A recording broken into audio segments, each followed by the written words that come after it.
Jésus-Christ.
Que je serai quelqu'un qui a l'évidence. Amen, amen, amen.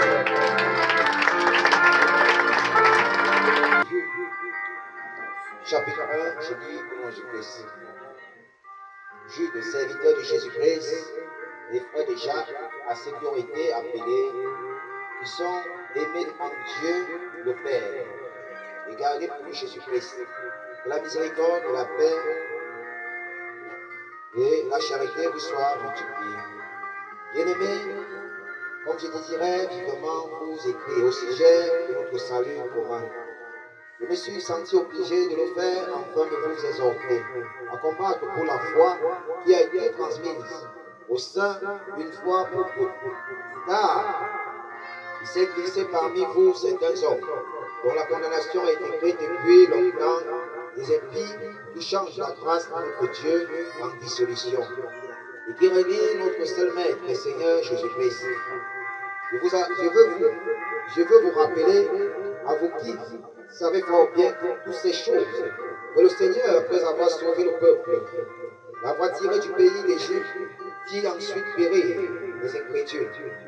Il a réservé pour le jugement du grand jour, enchaînés éternellement par les ténèbres des anges, qui n'ont pas gardé leur dignité, mais qui ont abandonné leur propre demeure. De Sodome et Gomorrhe et les villes voisines qui se livrèrent comme eux à l'impudicité, à des vices comme nature, sont donnés en exemple, subissant la peine d'un feu éternel. En décelant ces hommes aussi, entraînés par leur rêverie, suivent pareillement leur chair, méprisent l'autorité et injurent les gloires. Or, l'archange Michel, lorsqu'il contestait avec le diable, et lui disputait le corps de Moïse, n'osa pas porter contre lui un jugement injurieux. Mais il dit que le Seigneur te reprenne. Eux, au contraire, ils parlent d'une manière injurieuse de ce qu'ils ignorent, et ils se corrompent dans ce qu'ils savent naturellement comme les brebis. Malheur à eux, car ils ont suivi la voie de Caïn, ils se sont jetés pour un salaire dans l'égarement de Balaam. Se sont perdus par la révolte de Corée. Ce sont des écueils dans vos agapés, faisant impudemment bonne chair, se représentent eux-mêmes. Ce sont des nuées sans eau, poussés par les vents, les arbres de tombent sans fruits, deux fois morts déracinés. Des vagues furieuses de la mer rejetant les plumes de leur impureté. Les astres errants auxquels l'obscurité des ténèbres est réservée pour l'éternité. C'est aussi pour eux qu'Enoch, le septième, depuis Adam, a prophétisé en ces termes. Voici le Seigneur est venu avec ses saints myriades pour exercer un jugement contre tous et pour faire rendre compte à tous les ennemis parmi eux de tous les actes d'impiété qu'ils ont commis, de toutes les paroles injurieuses qu'ils ont proférées contre lui, les pécheurs impies. Ce sont des gens qui murmurent, qui se plaignent de leur sort, qui marchent selon leur convoitise, qui ont à la bouche des paroles hautaines, qui attire les personnes par motif d'intérêt. Mais vous, bien-aimés, souvenez-vous des choses annoncées d'avance par les apôtres de notre Seigneur Jésus. Il vous disait qu'au dernier temps, il y aurait des moqueurs marchant selon leur convoitise impies. Ce sont ceux qui provoquent des divisions et les hommes sensuels, ayant pas l'esprit.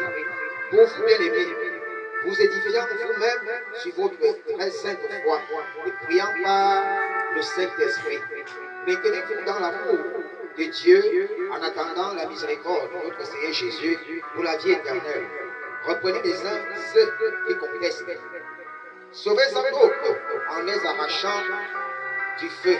Et pour d'autres encore, ayez une pitié mêlée de crainte, haïssant jusqu'à la tunique, souillée par la chair. Or, celui qui peut vous préserver de toute chute et vous faire mettre devant sa gloire irrépréhensible et dans la l'ivresse.